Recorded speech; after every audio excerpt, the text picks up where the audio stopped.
Бүгін абақ толтырған Темир Сариев жөнінде, анын абақта қармалышы жөнінде ой пікірімді бүгін айтқан тұрам. Темир Аргенбаевичті адам қатары, жігіт қатары мүнөздөгөн бир-эки окуяны еске салгым келет. 2017 жылы Бакиевтин спецназы аянттагы митингчилерди кууп аткылап турганда Темир Сариев качпастан аягына чейин сүйлөп ошол жерде турду. Бул коркпостуктун, беттегенин бербеген көк жалдыктын көрсөткүчү. 2010 жылы Бакиевтик режим оппозиция лидерлерин камап атканда аны билип турса да Москвадан атайын учуп келип өзү УКМКнын сурагына барып берди. Анын сырттан келбей калууга толук мүмкүнчүлүгү бар эле. Ал коркоктук кылбай, жолдоштору менен жоопкерчиликтин чогуу тартам деген жигиттик намысы бар экендигин, коркуп качкандан көрө камалсаң да Кыргызстанда болуш керек деген ыйык, бийик намысы бар экендигин көрсөткүчү. Мен негизсиз түрмөдө кармалып, мыйзамсыз адилетсиз соттолгон убакта Атамбаев менен Жээнбековдун убагында дагы Темир Сариев президенттер жаман көрүп калат экен. Алар мени да камап коюшу мүмкүн, же куугунташы мүмкүн деп коркпостон мени колдоп сүйлөп турган. Мына ошол себептерден улам, анан эң негизгиси адилеттүүлүк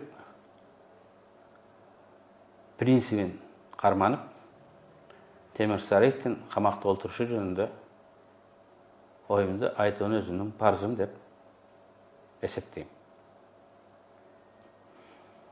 Түрмөдө отуруп, кылмыш кодексинин негизги принциптерин мен жакшы өздөштүрдүм. Кыргыз кылмыш кодексинде адамдын ким экендигине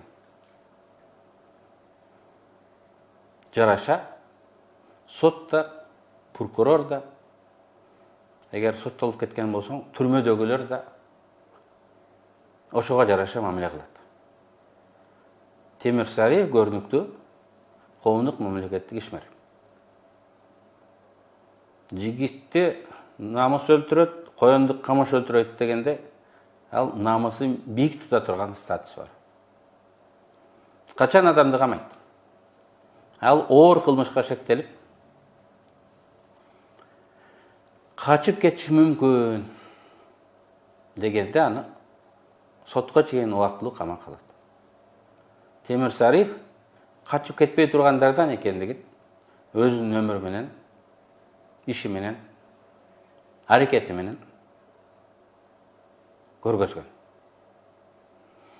Экинчиси, ал коомго коркунучтуу, дагы башка кылмыштарды кылып адамдардын ден соолугуна, өмүрүнө, менчигине реалдуу зыян тийгизиши мүмкүн деп кооптонгондо кылмышкерди убактылуу камайт. Темир Сариевдин ким экендиги, ал бүгүн эртең мен айткандай адамдын ден соолугуна, өмүрүнө, мүлкүнө коркунуч келтирген кылмыш кылбай тургандыгын далилдейт. Анын өздүгү, мунун кепилдиги далили болот. Үчүнчүсү, шектүү эркиндикте жүрүп, күбөлөргө таасир этип, коркутуп, алдап, сатып алып дегендей тергөөгө тоскоол болот деген учур менен да камап калса болот. Темир Сариев шектелип жаткан кылмыш 2012-жылкы болгондуктан, эски кылмыш болгондуктан, далилдерди жок кылып коюу мүмкүн эмес. Анткени алардын баары документтештирилген. Алардын баары коомдук мейкиндикте ачык айтылган. Аны жокко чыгарыш, бурмалаш мүмкүн эмес. Ошентип Темир Сариевдин өздүгүн эске алуу менен сотко чейин шашылып камаштын кереги жок болчу. Эгер күнөөсү болсо, сотто далилденсе, анда ал жооп бериш керек. Сот кандай чечим чыгарып, кандай жазага тартса, ошонун татыктуу тосуп алыш керек. Ошондуктан